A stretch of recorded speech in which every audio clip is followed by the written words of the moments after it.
Alhamdulillah nahmaduhu wa nasta'inuhu wa nastaghfiruh wa na'udzu billahi min syururi anfusina min sayyiati a'malina. Asyhadu an la ilaha illallah wahdahu la syarikalah wa asyhadu anna Muhammadan abduhu wa rasuluhu alladzi la nabiyya wa la rasula ba'dah.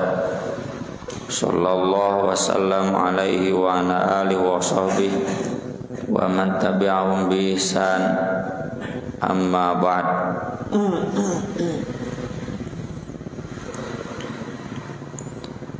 Babu du'ain Nabi sallallahu alaihi wasallam aslihil ansor wal muhajirah. Tentang doa Nabi sallallahu alaihi wasallam, bereskanlah urusan kaum Ansor dan Muhajirin, atau rukunkanlah selalu, damaikanlah selalu kaum Ansor dan Muhajirin. Hadisnya disampaikan oleh Anas bin Malik dan Sahal bin Sa'id. Yang pertama dari Anas bin Malik, redaksinya cukup singkat. Rasulullah sallallahu alaihi wasallam berdoa, la aisha illa aishul akhirah. Tidak ada kehidupan kecuali kehidupan akhirat. Fa aslihil ansor wal muhajirah. Maka rukunkanlah, damaikanlah, bereskanlah selalu urusan kaum Ansor dan Muhajirah. Kemudian masih dari hadis Anas, tapi dalam sanad yang lain Nabi berdoanya faghfir lil ansor, ampunilah kaum Ansor. Kemudian dalam riwayat yang lain Anas bin Malik menjelaskan radhiyallahu an, kanatil ansor yaumal khandaq taqul. Orang-orang Ansor pada hari Khandaq, pada saat perang Khandaq, mereka berkata, nahnu alladzina bay'u Muhammada alal jihadi ma hayina abada. Nahnu, kami, alladzina bay'u Muhammada, orang-orang yang berbaiat kepada Muhammad sallallahu alaihi wasallam. Ini lafaz syair ya. Alal jihadi ma hayina abada. Untuk berjihad selama kami hidup, selama-lamanya. Fajabahum, lalu Nabi menjawab, yel-yel ya, ini bukan nyanyian yel. Kalau sekarang kan ini sedang perang. Yel-yel mars maksudnya, lagu pembangkit semangat, yel pembangkit semangat. Allahumma la aisha illa aishul akhirah fakrimil ansara wal muhajirah.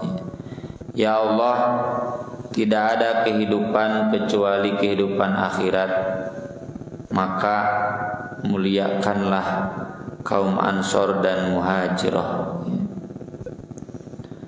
Kemudian hadis yang kedua yang disampaikan oleh Sahal bin Sa'id, Sahal bin Sa'ad,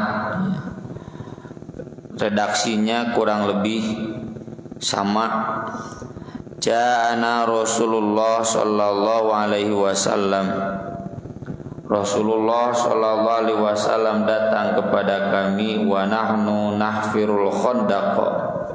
Saat itu kami sedang menggali parit Khandaq, parit besar buat menghalangi pasukan musuh masuk ke Madinah. Wa nanqulut turab ala aqtadina, dan kami memikul tanah di atas punggung kami, punggung bagian atas ya, di gotongan.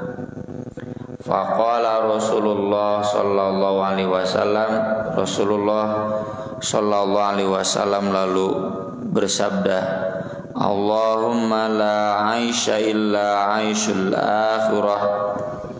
Ya Allah, tidak ada kehidupan kecuali kehidupan akhirat. Faghfir lil muhajirin wal ansor. Maka ampunilah dosa-dosa atau kesalahan-kesalahan kaum muhajirin dan ansor. Jadi artinya ada 3 riwayat yang redaksinya beda, tetapi tentu saling mengisi. Yang pertama, fa'aslih, damaikanlah, rukunkanlah, bereskanlah urusan. Faghfir, ampuni, fa'akrim, muliakan. Dan ini semua terjadi pada perang Khandaq, ya, perang yang terjadi tahun 5 Hijriah, di mana disebut di dalam Al-Qur'an Al-Ahzab. Al-Ahzab itu koalisi besar, ya, berbagai suku. Semua suku dan kerajaan yang ada di Arab yang masih kafir mengepung Madinah, dan mengepungnya dari arah depan, ya. Saya belum buka lagi apakah depannya itu utara selatan, karena belakang Madinah itu dikelilingi gunung-gunung, ya. Jadi datangnya nggak mungkin dari belakang, dari samping, dari depan. Nah, di sana Nabi SAW kemudian membuat kebijakan membuat Khandaq sepanjang jalan masuk, ya, kota Madinah. Khandaq, parit besar yang dalamnya tidak bisa dinaiki oleh kuda kalau kuda terperosok ke sana, yang lebarnya tidak bisa diajelengan ke kuda, ya, tidak bisa dilangkahi oleh kuda. Di sini yang dijadikan sorotan oleh Imam Bukhari aslihinya, kerukunannya, beresnya urusan. Karena ini 2 makna ini saling mengisi, ya. Jadi islah itu kadang diterjemahkan beres urusan, kayak di doa bersin, ya, wa aslaha balakum, ya, itu artinya kan membereskan semua urusan, atau islah itu mendamaikan, karena memang berarti damai itu beres urusannya. Tidak beres urusan berarti tidak damai, tidak rukun. Doa dari Nabi kepada kaum senior dan kaum junior agar senantiasa rukun, dan doa ini tentu diijabah, ya. Baik muhajirin yang senior, baik ansor yang junior, yang generasi muda, dua-duanya akur sampai akhir hayat mereka, sampai habis generasi muhajirin dan ansor. Rahasianya di doa Nabi bagian awalnya, Allahumma la aisha illa aishul akhirah. Ya Allah, tidak ada kehidupan kecuali kehidupan akhirat. Ini sekaligus doa dari Nabi SAW agar kaum muhajirin dan ansor itu senantiasa konsisten di jalur kehidupan yang benar, yaitu yang betul-betul menyadari, meyakini orientasi kehidupan itu harus akhirat. Ini jadi catatan bagi kita semua, dan selalu terbukti dalam sejarah. Adanya konflik, adanya ketidakrukunan itu pasti selalu karena orientasi yang berbeda, ya. Orang-orang tua kita dulu sering bercerita, dulu pesantren jamiah keur teu bogana naon, ya. Semua datang ke jamiah, ke pesantren, betul-betul mau mengabdikan dirinya dakwah alau, ya.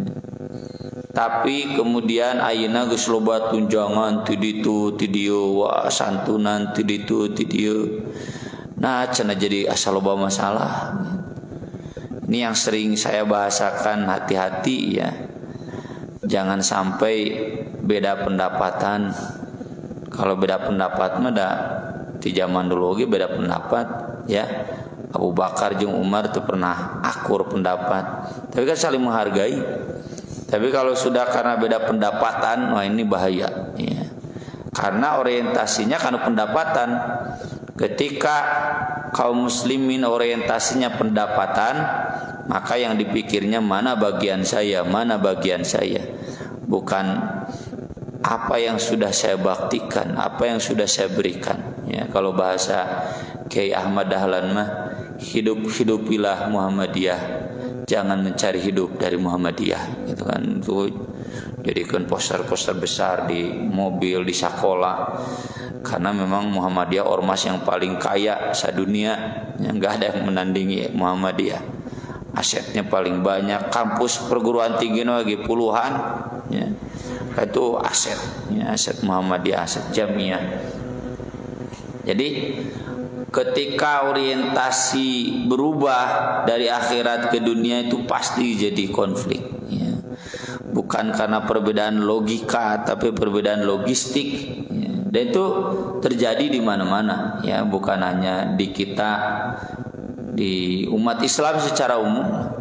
Semua ormas, semua pesantren, semua yayasan itu kalau ada konflik berarti ada orientasi yang berbeda. Maka dari itu kita semua penting ya untuk selalu meluruskan orientasi kehidupan kita, bahwa orientasi kita adalah untuk akhirat, ya, bukan untuk dunia, bukan mana bagian saya di dunia, bukan, tapi apa yang sudah kita persembahkan untuk akhirat kita. Dan untuk ini memang sahabat sendiri berproses, ya. Apalagi kita gitu. Jadi berproses menuju kematangan keyakinan kehidupan akhirat ini butuh proses. Contoh, yang pertama di perang Badar. Di perang Badar itu relatif sukses di awal. Karena tadi teh tapi setelah perang Badar selesai, itu mulai ada benih konflik di sahabat. Diabadikan dalam surat Al-Anfal ayat 1. Yas'alunaka 'anil anfal qulil anfalu lillahi war rasul fattaqullaha wa aslihu dzata bainikum wa aslihu. Jadi udah beres perang Badar, baru wah ramai, bagian saya bagian itu wah gitu ramai. Kemudian mempertanyakan bahkan ke Nabi, ini gimana cina? Masa Nabi ambil semua gitu? Ini belum matang ya, belum matang kedewasaan kehidupan orientasi akhiratnya belum matang. Jadi mun di urang anu kitu ya malum lah anggota anyar nya alal anyar di jamiahna, di pasantrenna, di yayasanna, di organisasina. Dan mereka butuh proses waktu untuk belajar, ya. Dan Allah tegaskan qulil anfalu lillahi wa rasul. Al-anfal itu harta sisa perang itu, ya, itu milik Allah dan Rasulnya. Kumaha Allah jeung Rasulna we. Fattaqullah, takwa kamu kepada Allah. Waslihu dzata bainikum, islahkan urusan di tengah-tengah kalian. Jangan sampai gara-gara ini ada Al-Anfal kok jadi tidak islah, ya. Dan itu terasa oleh kita ketika sebelum kemerdekaan semua pejuang kompak kan berjuang melawan Belanda. Wah, nggak ada friksi, mau partai sekuler mau partai Islam, PKI oge nya kasarna ngilu perang lawan Belanda. Beres Belanda cengkat, banyak aset di negara ini mulai, ya. Termasuk dulu yang ditulis oleh Suhokgi ketika sepakat menggulingkan Soekarno. Mahasiswa ini konteksnya, semua mahasiswa berbaris rapi, satu tujuan, ya. Beres Soekarno tumbang, wah ini menggerogoti, ya. Di zaman Pak Harto, wah riweuh. Jadi aktivis-aktivis mahasiswa itu jadi cara Radel sama ketika menggulingkan Soeharto, wah tararik mahasiswa. Beres Soeharto terguling, wah paciwe bancakan. Nah itu pernah terjadi di perang Badar, diingatkan. Kemudian terjadi lagi di perang Uhud. Nah di perang Uhud bahkan sampai menyebabkan kaum muslimin kalah perang. Ya, senajan tekalah teuing gitu. Draw lah ya. Ngan laika hiji menang, laika dua eleh gitu kaum muslimin. Itu kenapa? Karena kata Allah walaqad sadaqakumullahu wa'dahu ittahussunahum bi'idni hatta idza fashiltum wa tanazza'tum fil amr wa asaitum min ba'di ma arakum ma tuhibbun. Tanya bahaya. Fashiltum, kalian berpecah, wa tanazza'tum fil amr, kalian pasea dalam urusan itu, wa asaitum, dan kalian maksiat, min ba'di ma arakum ma tuhibbun, sesudah Allah memperlihatkan kepada kalian yang kalian sukai, apa? Harta dunia ya. Mimiti nama walaqad sadaqakumullahu wa'da ittahussunahum bi'idni. Allah memenuhi janjinya buat kalian ketika kalian berhasil memukul mundur musuh. Tapi nah geus ningali anu hararejo nya anu bareureum nu bariru bareureumnya hejo mah leutik 20.000 nu bareureum nu bariru tah tidinya mulai ada pergesekan ya. Makanya saya pun dikasih nasihat ya oleh guru saya, Sarip cenah ayeuna naon ngaritis pasantren, pilih ustad-ustadna anu murni ngudag akhirat lain ngudag dunya cenah. Soalna nya ke da imah ngagoreng pasantrennya geus umum nya di mana-mana nya. Pasantren ge cenah ayeuna mah jadi riweuh nya ku pos teh tunjangan teh sertifikasi teh nya. Jadi paciwu beasiswa teh kulantaran loba tunjangan jadi riweuh, jadi beda orientasi, konflik cenah di dinya teh. Aset teh nya, masalah keuangan teh nya kurang-kurang atuh. Keuangan santri teh komo diawaton pendaftar wah nya bisa dipakai nginjem beli mobil dan itu kenyataan ya, sampai seperti itunya. Nah ini jadi mudah-mudahan ya kita belajar dari doa Nabi ini, selalu kita orientasikan akhirat. Dan ketika diorientasikan akhirat, ini kan perang Khandaq tuh, jadi sebutlah sesudah gagal di perang Badar, gagal di perang Uhud, diingatkan katilu kali nama lurus ya. Perang Khandaq kesananya udah nggak ada lagi masalah. Jadi kalau adalah konflik dikit-dikit kan harus diislahkan, dan islah ini fokusnya orientasi akhirat. Urang ke di akhirat dek kumaha ya. Budak udek tuluy-tuluyan teu akurnya, tidak harmonisnya. Ya seperti kita di rumah tangga lah jeung istri, budak udek tuluy-tuluyan awet rajit ya. Orientasina akhirat. Dan di perang Khandaq seterusnya itu sudah lulus ya. Kalaupun ada beda pendapat kan, kalau orientasinya akhirat di Al-Quran juga fa'in tanaza'tum fi syai'in faruddu ilallah war rasul dzalika khairu wa ahsanu ta'wila. Insyaallah pasti khair jeung ahsan hasilna. Moal mungkin teu ahsan teu khair. Jadi asal kitanya betul-betul sama-sama orientasinya akhirat ya, sama-sama ingin islah. Ini masalahnya hese islah teh dan memang teu diniatan islah.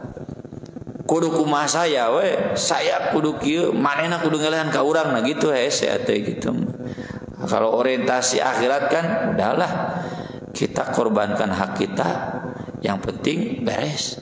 Ya, teu ngotot-ngotot dina bab dagang kan ada hadis Nabi, man aqala musliman bai'atahu aqala Allahu asratahu. siapa yang mengorbankan hak transaksinya kepada seorang muslim, Allah akan mengorbankan dosa-dosanya, menghapuskan dosa-dosanya. Ya akola itu ngalapurkeun. Misalkan ada seseorang yang berutang ke saya, ini dalam konteks jual beli, puluhan juta ditagih teu mayar-mayar, geus lah bae lapurkeun. Capek-capek hati. Itu sama dengan nilai sedekah yang menghapuskan dosa-dosa kita. Ya, sama dalam konteks islah juga demikian. Lapurkeun baelah mana pernah nyerihatekeun urang, pernah ngadolim urang, lapurkeun bae. Hampurakeun da dek dituntut lain tuntutkeun nya ka polisi ngaron beak jeung modal-modalna gitu. Udahlah. Nah itu insyaallah jadi islah.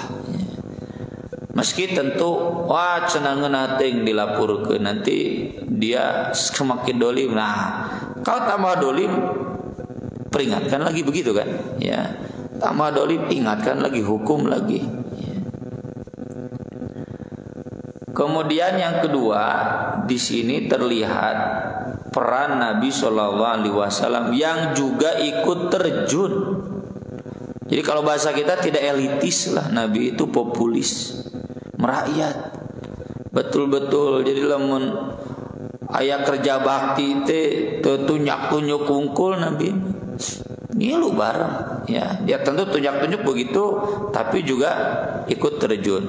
Nabi perang, ya itu juga jenderal diurang, ya perang teh di tukang. Nabi ikut perang bareng, perang Uhud juga ikut terluka, perang Khandaq Nabi ada di depan. Nah ini yang menyebabkan kaum Muhajirin dan Ansor punya teladan untuk tetap rukun, karena Nabi pun demikian. Dan ini yang saya sering bilang ya di jamaah taubah, wayahna cete bapak-bapak, ibu-ibu, urang mah ngabangun teh bakal siga zaman Nabi. Nah, can usah jiga zaman Nabi teh nya di meeting angkutan besi, angkutan batu ku urang we teu bisa make mesin. Teu bisa turun mobil langsung ngecor da mal mungkin rek asup cete molan asup. Wayahna we tanaga. Di sajiga zaman Nabi cete gitu ngangkutan besi, ngangkutan batu, ngangkutan semen ku manual gitu. Nya sing sabar we da zaman lagi baheula gitu. Mobil molen maksud mobil datang ke tempat lokasi gitu, tidak kan, wayahna we cetek kudu gotongan. Kemudian hadis berikutnya ini tentang firman Allah, wa yu'thiruna ala anfusihim walau kana bihim khassasah. Kaum Ansor dipuji oleh Allah, mereka berani mendahulukan orang lain meskipun mereka kesulitan. Nah ini mental islah, ya, mendahulukan orang lain ajan orang nyeri gitu, ya. Mental ini sudah ada tertanam di sahabat Muhajirin dan Ansor. Makanya tidak ada egoisme, dan tidak ada egoisme udah selesai. Masalah sakumaha berat lagi pasti selesai. Kenapa? Karena tadi dilapurkeun, udahlah bae lapurkeun. Korbankan meskipun diri sendiri, ya sebutlah sakit, membutuhkan, ya udahlah. Dan ini dari sodakoh, budaya sodakoh. Makanya pas di Al-Quran kan, khudh min amwalihim sodakotan tutahhiruhum wa tuzakkihim biha. Ambil tuh sodakoh teh, zakat teh, paksa untuk membersihkan harta dan membersihkan hati. Membersihkan hatinya dari apa? Dijelaskan di surat Muhammad, ya, surat 47. Tabkhulu, ya, fayuhfikum tabkhulu iyas'alkumuha fayuhfikum tabkhulu wa yukhrij adghanakum, yaitu bakhil. Makanya di ayat yang lain, wa may yuqa syuhha nafsihi faulaika humul muflihun. Siapa yang berhasil melindungi dirinya dari sifat kikir, mereka akan menjadi orang beruntung. Dan dijelaskan kemudian di surat Al-Humazah, wailul likulli humazatil lumazah alladzi jama'a malau wa addadah. Kenapa ada humazah, ada lumazah? Kenapa senang mencaci? Kenapa senang merendahkan orang lain baik di hadapan atau di belakangnya? Karena jama'a malau wa dada. Tara zakat, tara sedekah, orientasinya ini milik saya, ini milik saya, milik saya. Jadi egois, ya. Selalu ingin untung sendiri, selalu ingin puas sendiri. Mantap. Kadituna yahsabu anna malahu akhladah. Dia mengira bahwa itu yang membuat dia bahagia, egoisme itu. Padahal kadituna kalla la yumbadanna fil utama. Sikap seperti itu justru akan menjerumuskan dia pada neraka utama, ya. Abu Hurairah menjelaskan ada seorang tamu datang kepada Nabi SAW. Dalam riwayat lain dia ngomong, ini majhud, saya terkena musibah, habis harta saya nggak bisa makan dan memberi makan anak istri saya. Ayakan ukianya kamari kumu zaman covid. Lalu Nabi mengirim utusan ke istri-istrinya yang 9, cari ada makanan apa di rumah istri-istri Nabi.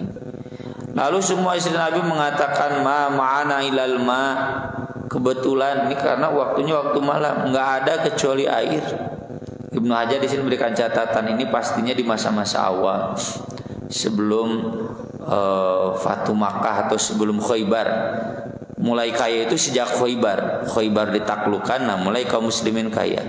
Nabi Muhammad SAW mulai mapan. Ini kemungkinan sebelum perang Khaybar, ya. Beberapa saat sesudah perang Khandaq itu masih ripuh ekonomi kaum muslimin.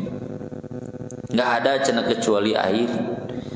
Ini istri Nabi yang 9. Tapi jangan asumsi itu cina Nabi gini ngaresikoan caiwe unggul. Tidak, kan Nabi memberikan resiko semua 9 istrinya sama adil, bahkan sampai 1 tahun ya sesudah Khaybar itu. Ini karena memang kondisinya sedang krisis saja. Man yadummu au yudifu hada. Lalu Nabi menawarkan kepada sahabat, siapa yang mau menjamu, memberi makan tamu ini, ya. Jadi Nabi sebelum ke yang lain ke istrinya dulu. Urang mah pan sudah kebaturkeun heula teu ningali nu di imah, ya. Faqala rajulun minal ansor. Lalu ada seorang sahabat dari Ansor, anak saya. Dia pun pulang ke rumahnya lalu berkata, akrimi daifa Rasulillah sallallahu alaihi wasallam. Ini ada tamu Rasulullah, sambut suguhan cenah gitu. Hidangkan makanan. Istrinya lalu ngomong, ma indana illa kutasbiani, Pak. Udah habis makanannya kecuali ini yang buat anak-anak. Aya ge cenah jatah jang barudak Indomie merenya meunana barudak. Faqala hayyi ta'amaki. Pokona sok cenah pasak, siapkan makanan itu. Wa asbi sirojaki, kemudian nyalakan lampu. Wa nawimi sibyanaki, dan tidurkanlah anak-anakmu. Idza aradu asaan, kalau mereka ingin makan malam. Bebanyokeunlah cenah-cenah sare. Keun da barudak mah can boga penyakit mah, ya. Jadi kuat, nanti besok baru bisa makan juga kuat. Fahayyat ta'ama, lalu istrinya nurut. Nah ini ya harmonisnya keluarga Ansor, ripuh-ripuh ge istrina nurut, ya. Coba pemajikan orang, wah deui bae jang sudah embung pas ya. Nah ini istrinya menyiapkan makanan tersebut, menyalakan lampu, kemudian menidurkan anak-anaknya. Sesudah itu dia berpura-pura membetulkan lampu lalu memadamkannya. Ya, ngahaja di pareman si cempor teh, ya, lampu teh. Dan kemudian mereka berpura-pura makan, dipoekan. Jadi kelihatannya sambil makan. Fabata tawiyaini, sebetulnya mereka berdua kemudian bermalam dalam keadaan perut kosong juga.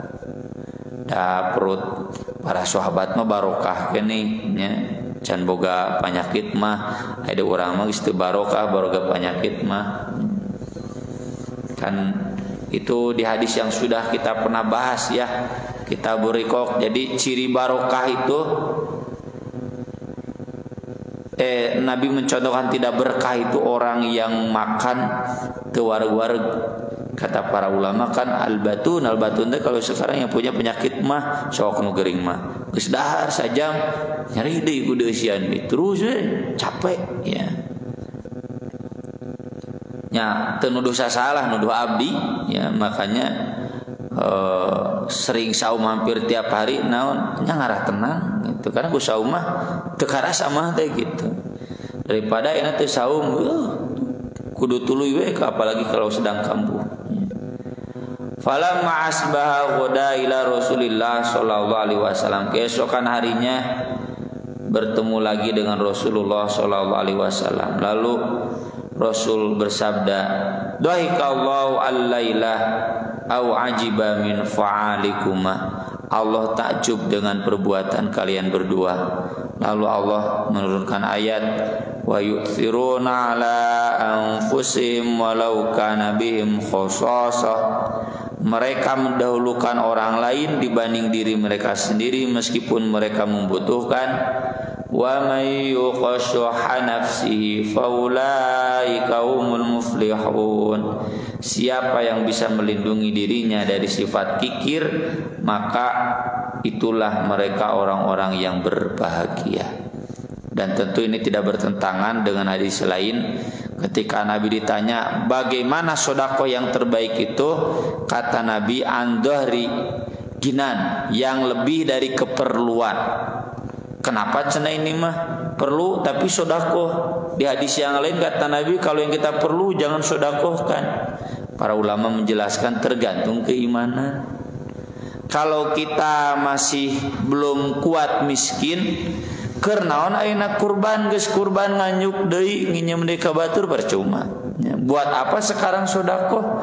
Udah sedekah tuluy tangan di bawah lagi percuma. Kan sedekah itu tangan di atas agar jangan tangan di bawah. Euna geus sedekah geus kitu menta deui keneh kehet. Nah itu enggak boleh ya.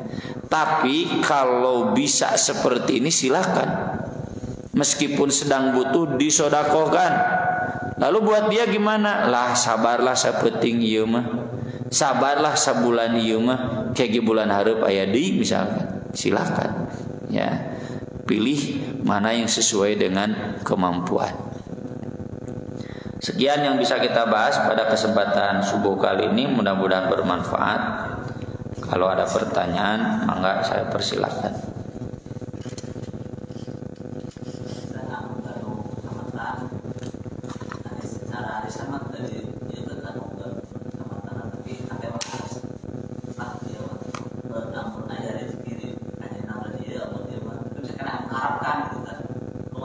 Tesawi hak urang nagih oge halal ya.